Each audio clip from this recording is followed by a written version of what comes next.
Ezra chapter 9. When these things were done, the leaders came to me, saying, "The people of Israel and the priests and the Levites have not separated themselves from the peoples of the lands, with respect to the abominations of the Canaanites, the Hittites, the Perizzites, the Jebusites, the Ammonites, the Moabites, the Egyptians, and the Amorites. For they have taken some of their daughters as wives for themselves and their sons, so that the holy seed is mixed with the peoples of those lands. Indeed, the hand of the leaders and rulers have been foremost in this trespass. So when I heard this thing, I tore my garment and my robe, and plucked out some of the hair of my head and beard, and sat down astonished. Then everyone who trembled at the words of the God of Israel assembled to me, because of the transgression of those who had been carried away captive, and I sat astonished until the evening sacrifice. At the evening sacrifice I arose from my fasting, and having torn my garment and my robe, I fell on my knees and spread out my hands to the Lord my God. And I said, "O my God, I am too ashamed and humiliated to lift my face to you, my God. For our iniquities have risen higher than our heads, and our guilt has grown up to the heavens. Since the days of our fathers to this day, we have been very guilty, and for our iniquities we, our kings, and our priests have been delivered into the hand of the kings of the lands, to the sword, to captivity, to plunder, and to humiliation, as it is this day. And now for a little while grace has been shown from the Lord our God, to leave us a remnant to escape, and to give us a peg in his holy place, that our God may enlighten our eyes and give us a measure of revival in our bondage. For we were slaves, yet our God did not forsake us in our bondage, but he extended mercy to us in the sight of the kings of Persia, to revive us, to repair the house of our God, to rebuild its ruins, and to give us a wall in Judah and Jerusalem. And now, our God, what shall we say after this? For we have forsaken your commandments, which you commanded by your servants the prophets, saying, 'The land which you are entering to possess is an unclean land, with the uncleanness of the peoples of the lands, with their abominations, which have filled it from one end to the other with their impurity. Now, therefore, do not give your daughters as wives for their sons, nor take their daughters to your sons, and never seek their peace or prosperity, that you may be strong and eat the good of the land, and leave it as an inheritance to your children forever.' And after all that has come upon us for our evil deeds and for our great guilt, since you, our God, have punished us less than our iniquities deserve, and have given us such deliverance as this, should we again break your commandments and join in marriage with the people committing these abominations? Would you not be angry with us until you have consumed us, that there would be no remnant or survivor? O Lord God of Israel, you are righteous, for we are left as a remnant, as it is this day.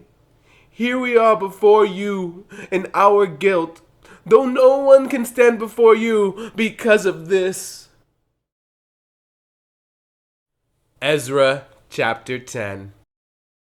Now, while Ezra was praying, and while he was confessing, weeping and bowing down before the house of God, a very large assembly of men, women, and children gathered to him from Israel. For the people wept very bitterly. And Shechaniah, the son of Jehiel, one of the sons of Elam, spoke up and said to Ezra, "We have trespassed against our God, and have taken pagan wives from the peoples of the land. Yet now there is hope in Israel in spite of this. Now therefore, let us make a covenant with our God to put away all these wives and those who have been born to them, according to the advice of my master and of those who tremble at the commandment of our God. And let it be done according to the law. Arise, for this matter is your responsibility. We also are with you. Be of good courage and do it." Then Ezra arose and made the leaders of the priests, the Levites, and all Israel swear an oath that they would do according to this word. So they swore an oath. Then Ezra rose up from before the house of God, and went into the chamber of Jehohanan, the son of Eliashib. And when he came there, he ate no bread and drank no water, for he mourned because of the guilt of those from the captivity. And they issued a proclamation throughout Judah and Jerusalem to all the descendants of the captivity, that they must gather at Jerusalem, and that whoever would not come within 3 days, according to the instruction of the leaders and elders, all his property would be confiscated, and he himself would be separated from the assembly of those from the captivity. So all the men of Judah and Benjamin gathered at Jerusalem within 3 days. It was the 9th month, on the 20th of the month. And all the people sat in the open square of the house of God, trembling because of this matter and because of heavy rain. Then Ezra the priest stood up and said to them, "You have transgressed and have taken pagan wives, adding to the guilt of Israel. Now therefore, make confession to the Lord God of your fathers, and do his will. Separate yourselves from the peoples of the land, and from the pagan wives." Then all the assembly answered and said with a loud voice, Yes, as you have said, so we must do. But there are many people. It is the season for heavy rain, and we are not able to stand outside. Nor is this the work of 1 or 2 days, for there are many of us who have transgressed in this matter. Please let the leaders of our entire assembly stand, and let all those in our cities who have taken pagan wives come at appointed times, together with the elders and judges of the cities, until the fierce wrath of our God is turned away from us in this matter. Only Jonathan, the son of Ashiel, and Yahaziah, the son of Tikvah, opposed this, and Meshullam and Shabbatai, the Levite, gave them support. Then the descendants of the captivity did so, and Ezra the priest, with certain heads of the fathers' households, were set apart by the fathers' households, each of them by name, and they sat down on the first day of the 10th month to examine the matter.